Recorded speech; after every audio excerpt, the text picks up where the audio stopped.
بسم الله الرحمن الرحيم.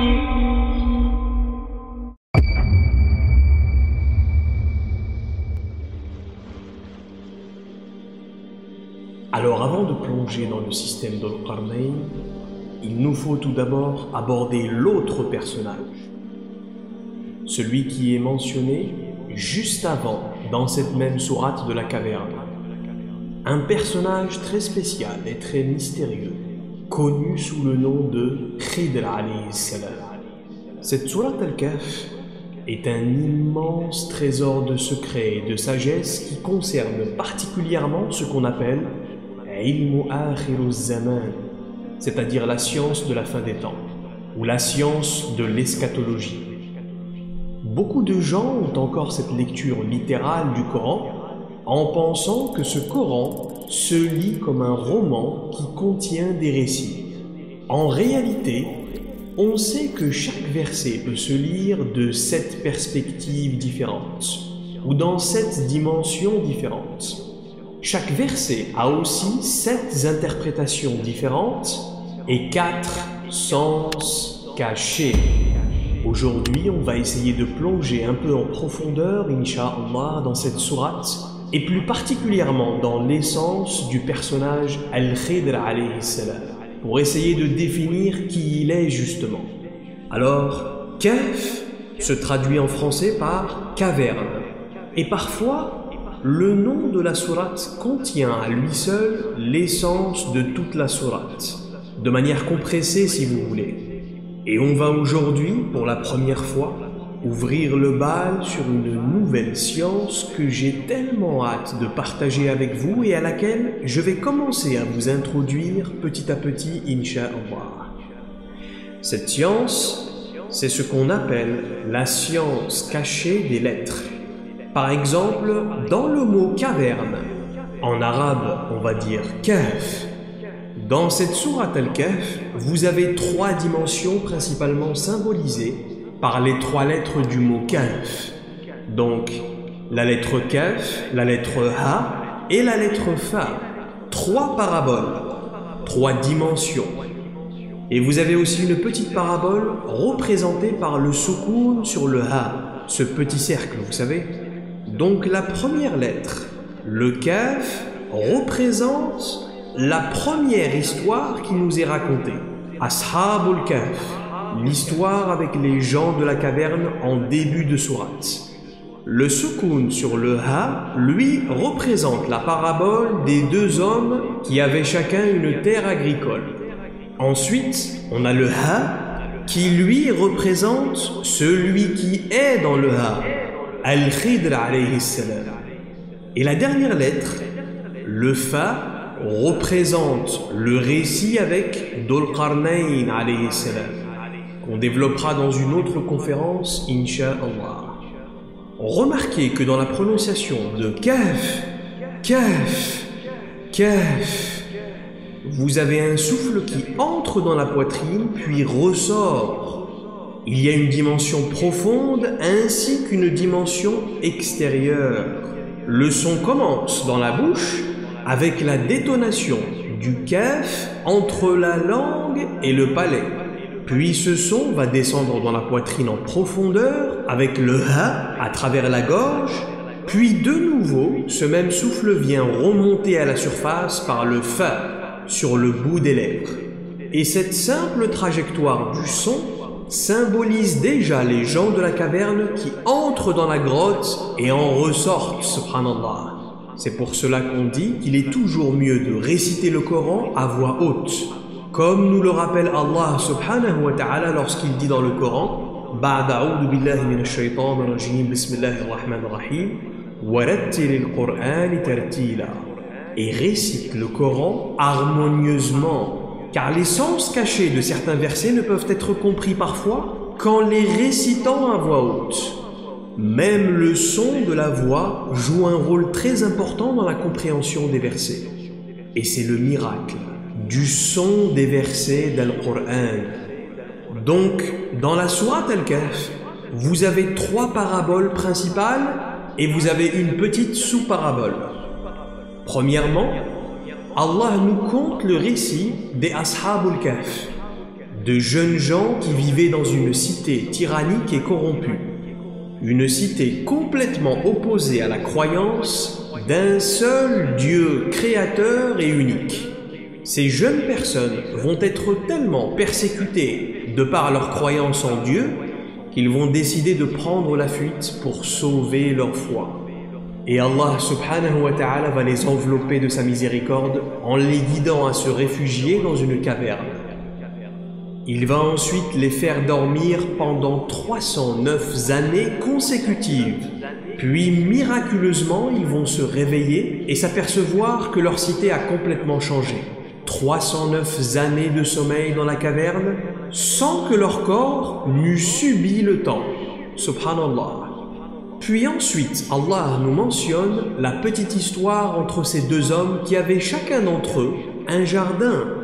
L'un d'eux va s'enorgueillir et prendre de haut son compagnon en lui disant « J'ai plus de richesses que toi, et je doute fort que mes richesses viennent un jour à disparaître. » Et au lendemain, il va découvrir que son jardin et ses terres eurent été complètement détruites par la force d'Allah subhanahu wa ta'ala, et il sera pris de regret, et il s'en mordra les doigts pour le restant de sa vie.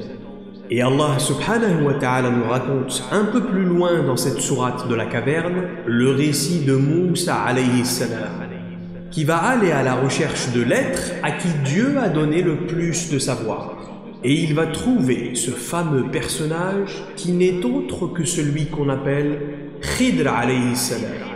Vous connaissez déjà cette histoire. Moussa va lui demander de le former et tous les deux vont cheminer ensemble dans 3 voyages différents.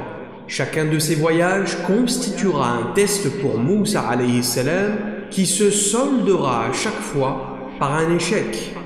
Et enfin, quatrièmement, Allah subhanahu wa ta'ala nous raconte l'histoire de Dhul Qarnayn alayhi salam. Un roi pas comme les autres, un roi très pieux à qui Allah donna le pouvoir et l'autorité sur le monde entier. Mais il lui donna aussi un niveau de savoir extrêmement élevé.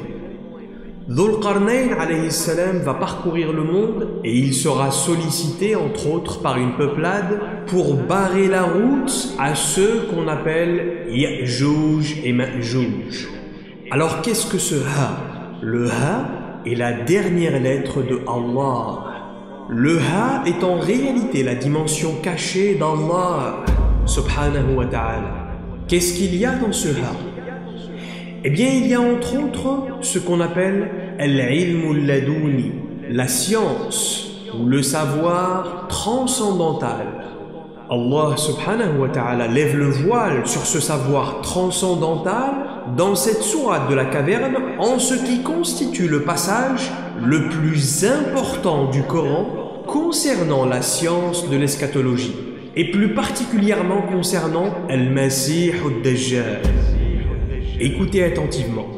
فوجد عبدا من عبادنا آتيناه رحمة من عندنا وعلمناه من لدنا علما. Il, c'est-à-dire Moussa alayhi salam, trouva l'un de nos serviteurs à qui nous avions donné une miséricorde de notre part. Vous avez entendu ça? Khidr alayhi salam est un homme qui a atteint un niveau de rahma, un niveau de miséricorde, un niveau de compassion tellement élevé que nous lui donnâmes le savoir transcendantal. Et nous lui enseignâmes une science infuse, une science transcendantale issue de nous. Est-ce que vous comprenez ce que ça veut dire? Quand vous voyez quelqu'un aujourd'hui qui prétend être un savant, tentez de vous expliquer la vie, mais que vous ne voyez pas en cette personne cette rahma, cette douceur, cette miséricorde, cet amour, alors sachez que cette personne ne puise pas son savoir dans la science transcendantale. Ce nour, cette lumière qui vient dans le cœur par l'inspiration divine. Mais qu'il ou elle se limite au lieu de ça au savoir conventionnel, le savoir académique, c'est-à-dire ce qu'on peut trouver dans les livres et chez les shuyukh. Et malheureusement pour vous, les adeptes du savoir académique et conventionnel, notre époque actuelle, c'est-à-dire Akhir az-Zaman, est une époque dans laquelle seul l'érudit savant qui possède ce nour dans le cœur, cette rahma, qui permet de percevoir les réalités au-delà des apparences, sera en mesure de lire entre les lignes des événements qui arrivent pour y déceler l'empreinte d'Al-Masih ad-Dajjal. À notre époque, la plupart des gens font d'abord des études en espérant obtenir la rahma plus tard. Mais le problème, c'est qu'une fois leurs études terminées, le savoir qu'ils ont acquis les a déjà rendus arrogants. Et cette rahma, cette miséricorde, cette douceur ne pénètre pas dans les cœurs habités par l'arrogance. Allah subhanahu wa ta'ala nous enseigne que c'est l'inverse justement. Ces êtres à qui il a donné la compréhension profonde des choses, et d'ailleurs Khidr alayhi salam n'est qu'un homme parmi ceux-là. Il y en a d'autres. 124 000 awliya Allah demeurent sur terre en permanence. Quand l'un d'entre eux meurt, un autre le remplace parmi la création d'Allah. Et Allah nous les décrit en disant qu'ils ont atteint un certain niveau de rahma. Et vous savez très bien que la rahma, par définition, c'est Sayyidina Muhammad sallallahu ta'ala alayhi wa ala alihi wa sahbihi wa sallam. وَمَا أَرْسَلْنَاكَ إِلَّا رَحْمَةً لِلْعَالَمِينَ. Ô Muhammad, nous ne t'avons envoyé qu'en tant que miséricorde pour les univers. Ce qui veut dire que ceux-là ont une certaine proximité et un certain amour pour Muhammad sallallahu alayhi wa sallam. Et en conséquence de cet amour, وَعَلَّمْنَاهُ مِن لَدُنَّا عِلْمًا. Nous lui enseignâmes de notre science transcendantale. Qu'est-ce que ce ilmul laduni exactement? Il ne s'agit pas d'une science mathématique, ou de médecine ou de psychologie. Non, il s'agit de ce savoir divin qui coule dans les océans des sciences et des connaissances célestes.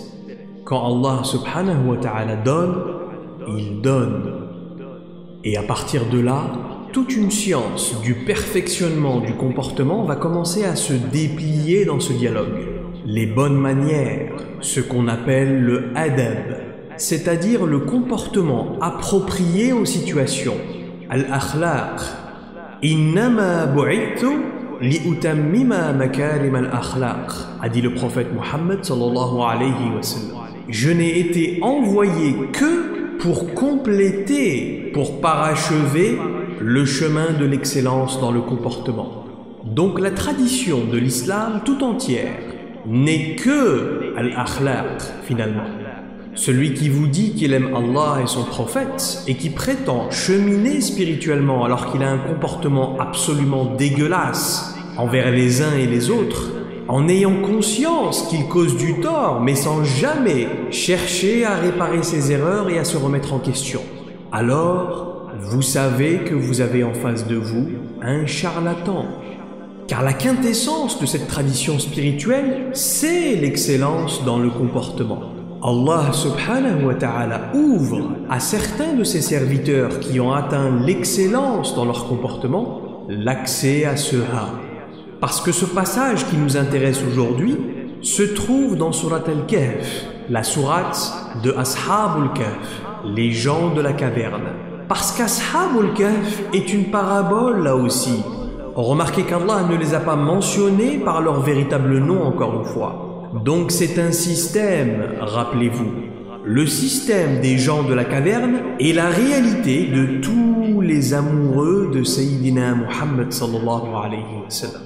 C'est la réalité de ceux qui fuient l'idolâtrie des sociétés pharaoniques et corrompues vers la caverne de la miséricorde d'Allah. فَأْوُوا إِلَى الْكَهْفِ يَنْشُرْ لَكُمْ رَبُّكُمْ مِنْ رَحْمَتِهِ. Foncez prendre refuge dans la caverne afin qu'Allah puisse déverser sur vous de sa miséricorde. Allah subhanahu wa ta'ala veut déverser sur vous de sa miséricorde, mais vous devez d'abord fuir ash-shaytan et vous réfugiez dans la caverne. Et donc cela constitue un système qui se reproduit à chaque époque. Est-ce que vous comprenez ce que je suis en train de dire? Des jeunes gens qui fuient l'idolâtrie, la corruption et l'ignorance de leur société satanique pour se réfugier dans une caverne et invoquer la miséricorde du Créateur. Autrement dit, vous êtes vous-même les gens de la caverne de notre époque. Les systèmes mentionnés dans le Coran se reproduisent à chaque époque, encore une fois. Ashabul Kahf ne veut pas nécessairement dire fuir physiquement et aller se cacher dans une grotte, mais il s'agit d'une hijra intérieure. Là, ce qu'on fait ici aujourd'hui constitue exactement le système d'Ashabul Kahf. Vous êtes des gens qui pourraient être à l'heure actuelle en train de jouir des futilités, des passions et des divertissements de notre société moderne, mais à la place de ça, nous avons tous choisi de nous réunir ici pour parler de science et pour parler d'Allah. Vous comprenez? Vous avez fait le choix d'aller dans la caverne de la miséricorde divine. Anas ibn Malik radiyallahu anhu rapporte que le prophète sallallahu alayhi wa sallam a dit « Idha marartum bi riyadil jannah farta'u » Si vous passez près des jardins du paradis, alors asseyez-vous. Dans le sens « asseyez-vous et profitez-en ». Et les compagnons posèrent la question « Mais que sont les jardins du paradis, ô messager d'Allah ?» Et Rasulullah sallallahu alayhi wa sallam va répondre « Hilaqud dhikr » les cercles de dhikr, autrement dit les assises de rappel du divin, les assises où le Créateur est mentionné. Et dans un autre hadith, le prophète sallallahu alayhi wa sallam a dit « Ma jalasa qawman yadhkuruna Allah illa haffathumul malaika » Quand des gens s'assoient ensemble pour se rappeler du Créateur, des anges viennent les envelopper. Subhanallah. Vous n'imaginez même pas la chance que nous avons de pouvoir mettre nos vies sur pause, l'espace d'un moment, pour nous réunir ensemble et méditer sur la vie et sur la création d'Allah. Que ce soit les gens qui sont présents aujourd'hui ou ceux qui nous écouteront par la suite sur la chaîne YouTube, dès que vous êtes branchés avec le cœur à notre assise qui mentionne le Créateur, les anges d'Allah subhanahu wa ta'ala descendent vous encercler. Donc, profitez-en pour faire des invocations pendant qu'on est encore en présence de ces anges. Peut-être que l'un d'entre eux emportera avec lui votre requête auprès d'Allah et qu'elle sera exaucée rapidement, Inch'Allah. On en vient ensuite à cette fameuse histoire de Moussa alayhi salam avec ce personnage céleste, Al-Khidr alayhi salam. Et juste après ce récit, il y a l'histoire de Dhul Qarnayn. Dhul Qarnayn alayhi salam qui est aussi, tout comme Khidr, un personnage très mystérieux.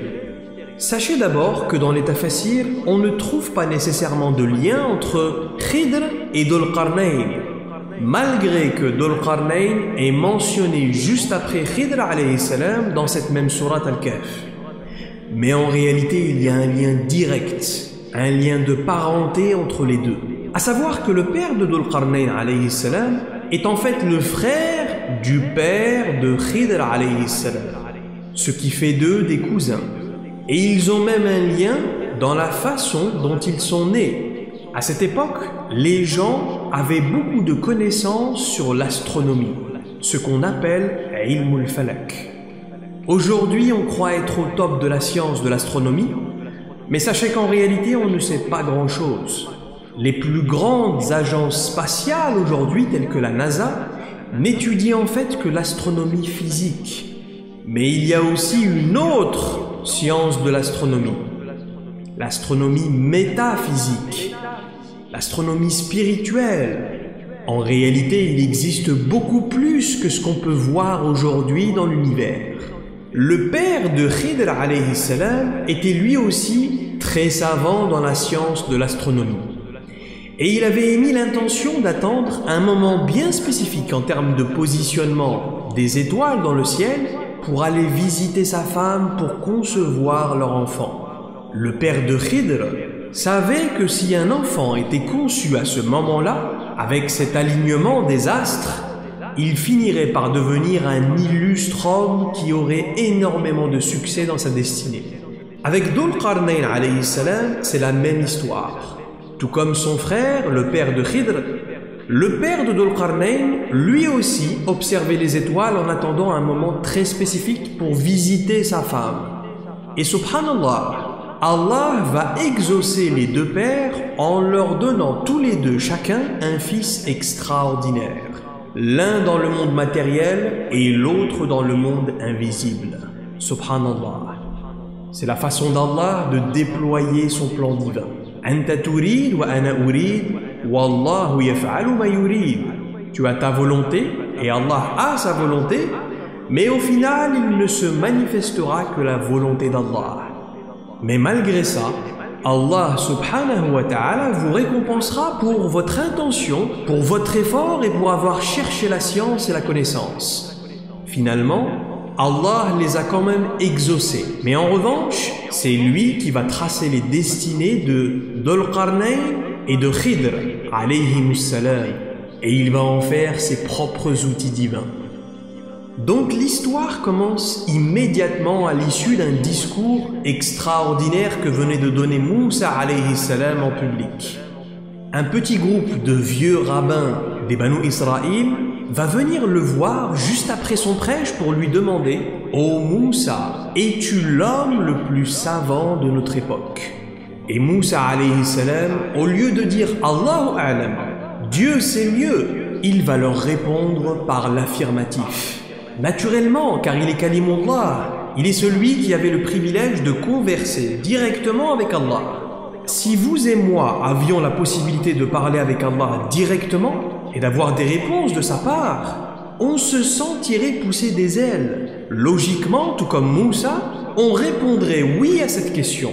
Et immédiatement, Allah va interpeller son prophète et il va lui dire « Non, ô Moussa, tu n'es pas le plus savant de mes serviteurs. » Et Moussa va être profondément choqué et il va demander « Ô Allah, montre-moi qui il est, celui à qui tu as donné plus de savoir qu'à moi ton prophète, à qui tu parles directement. » Et Allah tabaraka wa ta'ala va lui répondre « Ô Moussa, si tu veux le rencontrer, tu dois d'abord te purifier. » Et il va ordonner à Moussa d'entrer en retraite spirituelle pendant 40 jours. 40 jours de khalwa complète dans laquelle il ne fera que jeûner et prier avant de pouvoir rencontrer Khidr alayhi salam. Et de cette façon, Allah était en réalité en train de lui enseigner l'humilité de la hiérarchie, au-delà de son statut de prophète. Moussa alayhi salam était très surpris, se purifier, mais il est le prophète de cette époque. Qui est plus pur que l'âme d'un prophète? Et qui plus est, Moïse n'était pas n'importe quel prophète. Il faisait partie des 5 grands prophètes, ceux qu'on appelle Ulul Azm. Et le voilà qu'il doit d'abord se purifier pendant 40 jours pour pouvoir rencontrer un simple serviteur de Dieu. Ce qui vient illustrer un contraste surprenant dans cette histoire. Regardez à quel point Khidr alayhi salam est pur, subhanallah. Pour entrer dans le ha d'Allah, vous devez être extrêmement pur. Moussa alayhi salam, lui, ne pouvait pas y entrer à ce moment-là. Donc Allah va lui ordonner 40 jours de retraite. Et regardez ensuite comment Allah subhanahu wa ta'ala va briser l'ego de Moussa en lui demandant à l'issue de sa retraite de prendre un petit poisson mort, de le mettre dans un petit panier et de parcourir les terres à la recherche de ce serviteur. Bien évidemment, si Khidr alayhi salam avait voulu, il aurait pu venir à Moussa alayhi salam en une fraction de seconde. Parce qu'il est dans le ha, il sait comment se déplacer dans l'espace et dans le temps. Mais Allah subhanahu wa ta'ala enseigne à Moussa l'humilité ici. Si tu veux rencontrer l'être de savoir, tu dois courir. Tu dois fournir un effort qui soit à la hauteur de ce privilège, quand bien même tu es le prophète. Et en même temps, Allah nous montre quelque chose de très important ici. à savoir que même le prophète court derrière le abd pour le supplier de lui donner un peu de son savoir. قال له موسى هل أتبعك على أن تعلمني مما علمت رشدا. Me permets-tu de te suivre afin que tu m'enseignes de ce qu'on t'a enseigné à travers la guidance? ولا أعصي لك أمرا. Et tu me trouveras obéissant, dit Moussa alayhi salam. Donc on voit ici que Moussa alayhi salam se plie entièrement à la supériorité de savoir de cet homme. Il n'est pas arrivé comme ça en lui disant « Écoute, je suis le prophète de cette époque et Allah m'envoie à ta rencontre pour récupérer chez toi 2 ou 3 tours de passe-passe. » Non, le adab avant tout. Moussa alayhi salam se met dans la peau de l'élève qui cherche l'acceptation de l'enseignant. Puis-je te suivre? Me permets-tu de te suivre afin d'apprendre? Et qu'est-ce que Khidr alayhi salam va lui répondre? Innaka lan tastati'a ma'iya sabra. Vraiment, tu ne pourras pas supporter me suivre. Ajib, cette scène est incroyable. Encore une fois, Moussa alayhi salam n'est pas n'importe qui. Il est Kalimullah, l'interlocuteur du Créateur. S'il y a quelque chose qu'il ne sait pas, il n'a qu'à fermer les yeux, diriger son cœur vers Allah et lui poser la question directement. Et le Créateur des terres et des cieux lui répond immédiatement, s'il le veut bien sûr. Mais en réalité, Sayyidina Khidr est ici en train de définir les paramètres et les caractéristiques de adab et de akhlaq entre l'enseignant et l'élève. Tu ne sauras pas rester patient avec moi. Tu n'as pas ce qu'il faut, parce que je pratique un niveau de savoir que tu n'as pas, quand bien même tu es le prophète de cette époque. Et je sais que tu crois être très savant.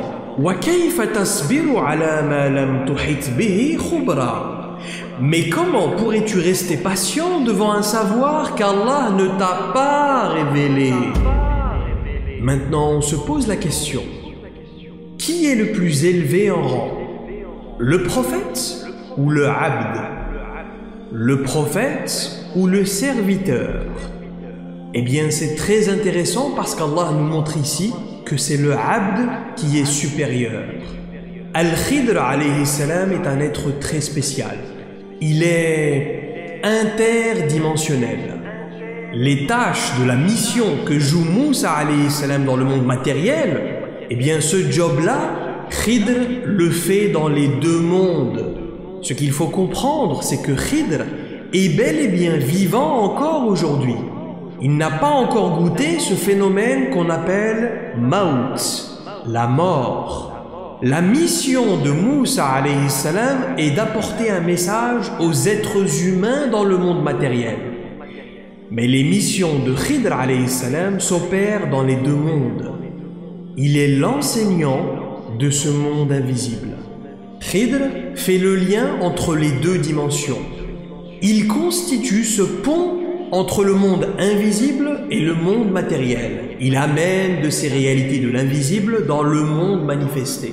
Mais la sagesse intrinsèque de ce dialogue, c'est bien sûr le « Innaka lan tastati'a ma'iya sabra ». Tu ne pourras pas supporter un savoir que tu ne comprends pas. Tu n'as pas ce qu'il faut pour le comprendre, ô Moussa.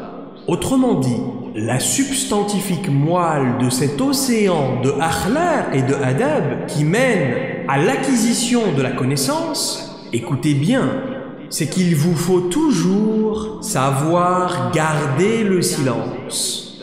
Cette voie vers la science transcendantale, eh bien c'est la voie du silence. C'est la voie des bonnes manières, c'est la voie de l'humilité. Je ne sais pas, je ne sais rien par définition. Qui suis-je pour émettre des objections?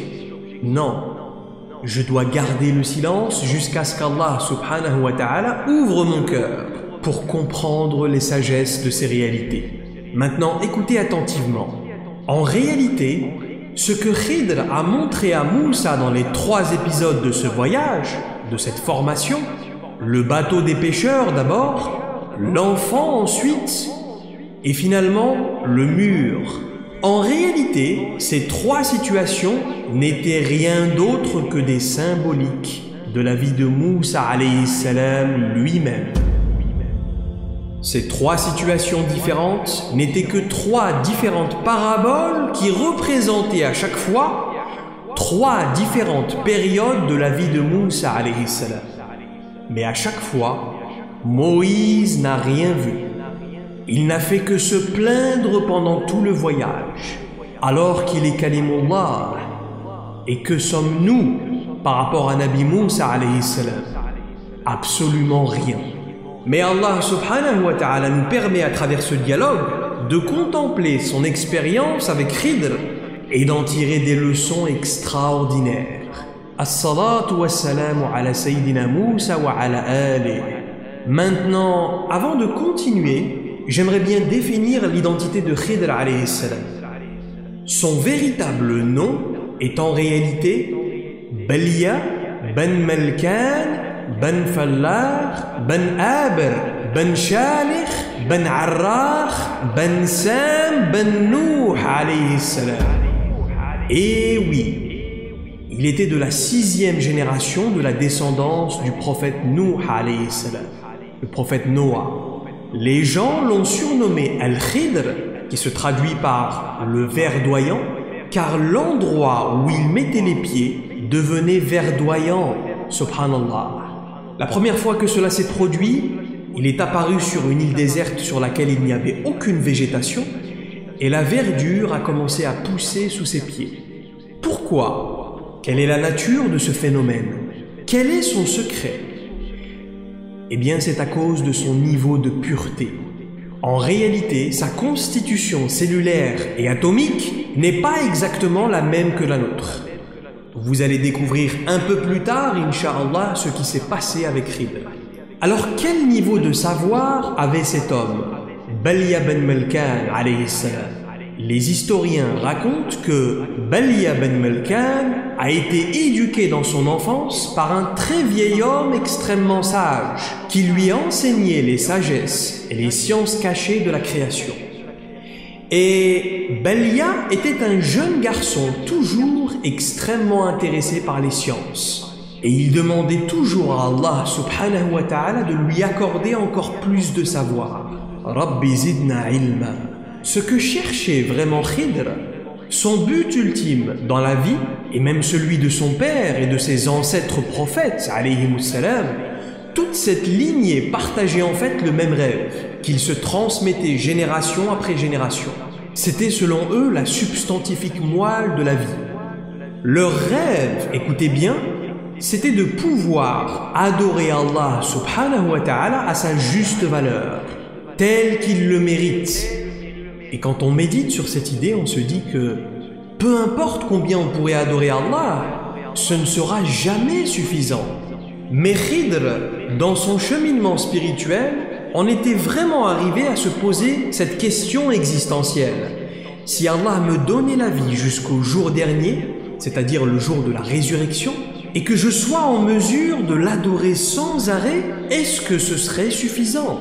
Et Allah subhanahu wa ta'ala, dans sa miséricorde absolue, dans sa générosité, va répondre à sa demande. Même si bien sûr au final ce ne sera jamais suffisant toujours. Mais Allah va lui accorder l'immortalité. Ou plutôt il va accorder à Khidr l'intemporalité. Donc Al-Khidr alayhi salam est toujours vivant jusqu'à aujourd'hui. Et il ne mourra pas avant le jour dernier. Allah en a fait son outil divin. Beaucoup de gens rapportent des témoignages sur Khidr. Certains l'ont vu dans leurs rêves, certains l'ont rencontré dans la réalité. D'autres disent souvent le voir à la Mecque aussi, ou à la mosquée d'Al-Aqsa à Jérusalem. Et subhanallah, les témoignages se ressemblent les uns aux autres. Dans des situations similaires, où la personne se retrouve seule dans une impasse, un homme apparaît pour l'aider, et puis d'un seul coup, il disparaît et on ne retrouve pas ses traces. Et bien la plupart du temps, cette manifestation est Khidr alayhi salam.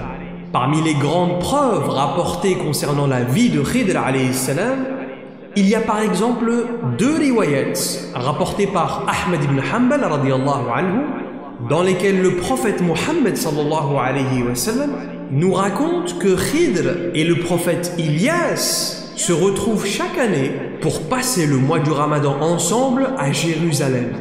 On a aussi une autre riwaya, Ibn Asakir, qui rapporte que le grand érudit Abu Zur'a al-Razi rahmatullahu alayhi a rencontré Khidr en personne 2 fois dans sa vie. La première fois dans sa jeunesse et la deuxième fois lorsqu'il était en fin de vie. Mais que l'apparence de Khidr n'avait pas changé d'un poil entre les 2 rencontres, nous raconte-t-il. On a aussi Saïd Nursi, le grand penseur musulman d'origine kurde, qui a écrit l'œuvre Risal al-Nur, un exégèse du Coran monumental de 14 volumes. Saïd Nursi a affirmé que Khidr est toujours vivant, mais il décrit 5 degrés d'existence et il explique que Khidr est vivant au 2e niveau. Beaucoup de ulama reconnaissent le fait que certaines personnalités comme Khidr, comme Idris, comme Ilyas alayhimus salam, sont des personnalités auxquelles Allah subhanahu wa ta'ala a octroyé une existence en dehors de l'espace-temps. Et les ulama s'accordent pour dire que ces personnalités mystérieuses peuvent être présentes à différents endroits en même temps, comme elles peuvent apparaître à différentes époques. Ces personnages ne sont pas assujettis aux restrictions d'espace et de temps comme le reste de l'humanité. Effectivement, ils peuvent boire et manger de notre nourriture s'ils en ont envie, mais ils ne sont pas contraints de le faire comme nous. Awliya'ullah sont ceux qui, à travers leurs pratiques contemplatives, dévoilent par la permission d'Allah les réalités et les secrets de la création. Et ces mêmes Awliya'ullah sont unanimes dans leurs témoignages lorsqu'ils nous racontent leurs aventures avec Khidr. Tous disent qu'il est bel et bien vivant dans cette dimension supérieure. Il y a même un niveau spirituel qu'ils appellent Maqam Khidr, la station spirituelle de Khidr alayhi salam. Lorsqu'un wali atteint ce niveau, il reçoit directement le savoir et les instructions de Khidr alayhi salam lui-même. Et ce qu'il se passe très souvent, c'est que celui qui atteint ce maqam et qui l'incarne est confondu à partir de là par les autres avec Khidr alayhi salam. Ce personnage, appelé Al-Khidr, est unanimement décrit comme un homme d'apparence jeune, mais avec une longue barbe entièrement blanche. Et cela pourrait s'expliquer par le fait que lorsqu'un être s'extirpe de la dimension du temps par la volonté et par la permission d'Allah, il demeure dans une enveloppe corporelle qui a en apparence un âge de 33 ans. D'ailleurs, le prophète Mohammed sallallahu alayhi wa sallam nous a dit que la vie éternelle s'incarne dans des corps de 33 ans. Il a dit que les habitants du paradis auront tous des enveloppes corporelles d'apparence d'un âge de 33 ans. Et au passage, entre parenthèses, Jésus alayhi salam a été élevé auprès d'Allah à l'âge de 33 ans. Et on a aussi le grand savant Abu Bakr al-Bayhaqi rahmatullahu alayhi qui nous rapporte que Al-Khidr alayhi salam était présent aux funérailles de Sayyidina Muhammad sallallahu alayhi wa sallam. Mais il raconte qu'il ne fut reconnu parmi les gens qui étaient présents que par Ali ibn Abi Talib. Al-Khidr alayhi salam avait l'apparence ce jour-là d'un jeune homme avec un charisme très puissant, extrêmement beau et élégant, avec une longue barbe blanche. Il s'approcha et se faufila derrière les gens présents jusqu'à atteindre le corps du prophète sallallahu alayhi wa sallam qui était allongé. Et il commença à ce moment-là à pleurer. Il se tourna ensuite vers la famille du prophète et vers ses compagnons et il leur présenta ses condoléances. Dans une autre riwaya, Khidr alayhi salam va rencontrer Ali devant la Kaaba et il va lui conseiller de réciter une invocation extrêmement importante après chaque prière obligatoire.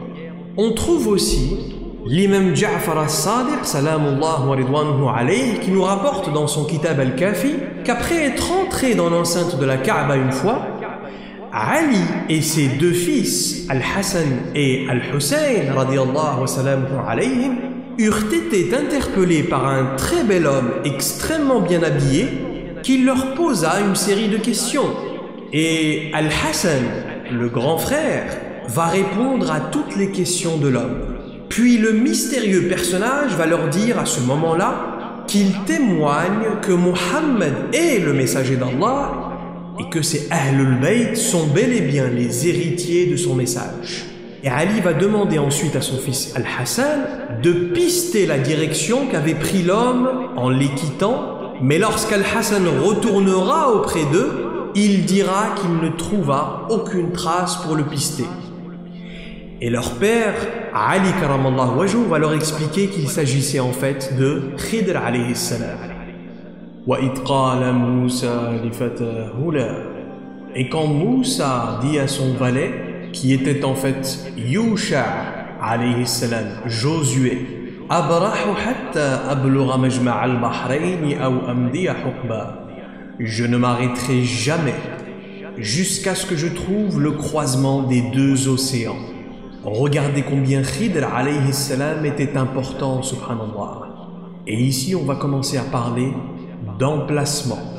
On peut tout de suite voir que deux interprétations sont possibles pour ce passage.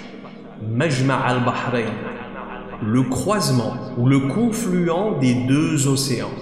La première, ce serait l'interprétation exotérique, extérieure, zahiriya, l'interprétation littérale. Donc, qu'il s'agirait d'un endroit physique qu'aurait indiqué Allah subhanahu wa ta'ala à son prophète Moussa, dans lequel il y aurait un croisement entre deux mers ou deux océans, supposément l'endroit où se trouvait à ce moment-là Khidr alayhi salam.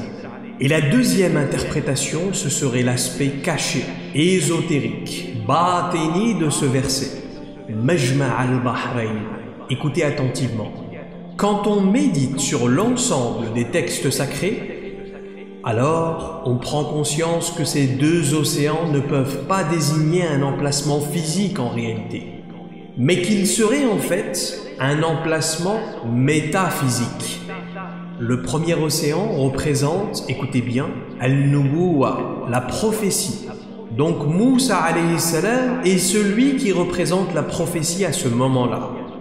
Et le deuxième océan constitue Al-Wilaya, ou encore Al-Ubudiyya, représenté ici par Al-Abd al-Salih Khidr alayhi salam. Deux océans, le guide visible, connu, manifesté, et de l'autre côté, l'enseignant invisible, inconnu, occulté. Et Moussa alayhi salam doit le trouver à cet endroit-là, où se trouve la joncture entre ces deux océans métaphysiques. Où l'a-t-il trouvé exactement? Et là, ça devient très intéressant. Soyez attentifs. En réalité, le prophète Moussa alayhi salam a rencontré Khidr à l'endroit où se trouve la fameuse Aynul Hayat, une source d'eau qui donne l'immortalité à qui la boit, plus communément appelée la fontaine de jouvence, ou la source de vie. Cette fontaine de jouvence existe entre deux dimensions opposées, notre dimension matérielle et la dimension de l'antimatière. Allah a ordonné à Moussa alayhi salam de se purifier pendant 40 jours afin que les atomes qui constituent son corps physique puissent entrer dans l'antimatière et ne pas se désintégrer. Inch'Allah, dans une prochaine conférence sur Dhul Qarnayn, on va extrapoler un peu plus sur ce sujet. Parce que Dhul Qarnayn alayhi salam est justement le spécialiste de l'antimatière. Il avait la capacité d'accéder et de ressortir de l'antimatière. Et c'est un sujet fascinant, subhanallah. Ce sont les océans profonds d'Al-Qur'an. Plus vous plongez en profondeur, plus vous ouvrez des portes. Moussa alayhi salam, le prophète de cette époque, représente à ce moment-là Ilmun Nubuwwa al-Kamil, les sciences prophétiques concrètes, c'est-à-dire le premier océan. Et Khidr de son côté, Al-Abd al-Salih, celui qui est dans le Ha, incarne lui les sciences intérieures, les sciences infuses. Al-ilm al-ladouni, le deuxième océan. Donc, ilm al-nubuwa ou ilm al-wilaya sont les deux océans. Majma' al-Bahrain, le confluent des deux océans, est l'endroit où ces deux océans se rejoignent. La joncture entre les deux mondes, entre la matière et l'antimatière. Al-Zahir wal-Batin. À cet endroit-là se trouve la source de vie. Aynul Hayat. Le prophète Muhammad sallallahu alayhi wa sallam d'un côté et l'imam Ali karramallahu wajhu de l'autre côté. An-Nubuwa wal-Wilaya. Parce que le prophète est An-Nubuwa al-Kamila. Et l'imam Ali ibn Abi Talib est Al-Wali al-Kamil de cette époque. Ana madinatul ilm wa Ali babuha. Je suis la cité du savoir et Ali en est la porte, a dit le prophète sallallahu alayhi wa sallam. Et en réalité, l'imam Ali est encore plus élevé en rang spirituel que Khidr alayhi salam. Si Khidr est une rivière, Ali est un océan, car il constituait la porte vers Muhammad sallallahu alayhi wa sallam, qui est le centre de la création. Mais il faut bien comprendre que ces deux océans ne se mélangent pas. Maraj al-Bahrain yaltaqiyan, il a donné libre cours aux deux océans pour se rencontrer, mais baynahuma barzakhun la yabghiyan. Il y a entre ces deux océans une barrière qu'ils ne dépassent pas. Et donc si l'imam Ali karamallahu wajhu wa salamullahu wa ridwanuhu alayhi se mélangeait au prophète sallallahu alayhi wa sallam, alors Ali deviendrait le prophète et inversement. Mais Allah subhanahu wa ta'ala nous dit yakhruju minhuma al-lu'lu wal-marjan. Et de ces deux océans sortent al-lu'lu wal-marjan, la perle et le corail. Pourquoi est-ce que le jour où Fatima az-Zahra, salamullahu wa ridwanuhu alayha, la fille du prophète sallallahu alayhi wa sallam, avait atteint l'âge de se marier, tous les hommes de la cité ont accouru chez le prophète pour demander sa main? Omar ibn al-Khattab, Abu Bakr as-Siddiq, Uthman ibn Affan, etc., etc., etc. Tous sont entrés chez le prophète ce jour-là pour demander la main de sa fille. Et le prophète sallallahu alayhi wa sallam observait l'ange Gabriel alayhi salam qui se tenait à côté de lui à ce moment-là. Et à chaque fois, il leur faisait signe de la tête, négatif. Désolé, il n'y a pas al-Ibn Samawi, la permission divine. Abu Bakr as-Siddiq sort de chez le prophète et les hommes lui demandent: alors, a-t-il accepté? Non. Ensuite vient le tour de Omar, même chose. Puis de Uthman, même résultat. Mais quand Ali est entré, lui, il est rapporté que le visage du prophète sallallahu alayhi wa sallam a immédiatement changé. Il a tout de suite affiché un grand sourire et la permission est descendue à ce moment-là. Muhammad sallallahu alayhi wa sallam, al-Nabi al-Kamil, additionné à Ali, al-Wali al-Kamil, nous donne quoi comme résultat? Quand le sang prophétique qui coulait dans les veines de Fatima az-Zahra s'est mélangé au sang de la sainteté du Wali al-Kamil qui coulait dans les veines de Ali, l'étincelle jaillit. Et cela a donné al-lu'lu wal-marjan, la perle et le corail, al-Hassan wal-Hussein, et toute leur descendance entière jusqu'à l'imam al-Mahdi alayhi salam. Ces deux océans ne se mélangent pas. Le savoir de Muhammad ne se mélange pas au savoir de Ali. Je suis la cité du savoir et Ali en est la porte. Le niveau de conscience de Muhammad sallallahu alayhi wa sallam ne se mélange pas au niveau de conscience de Ali, si vous préférez. Parce que sinon Muhammad prendrait la place du abd et Ali prendrait celle du prophète. Ces deux océans ne se mélangent jamais. Par contre, à leur croisement, jaillit al-lu'lu wal-marjan, perle et corail. بسم الله الرحمن الرحيم والعصر إن الإنسان لفي خسر إلا الذين آمنوا وعملوا الصالحات وتواصوا بالحق وتواصوا بالصبر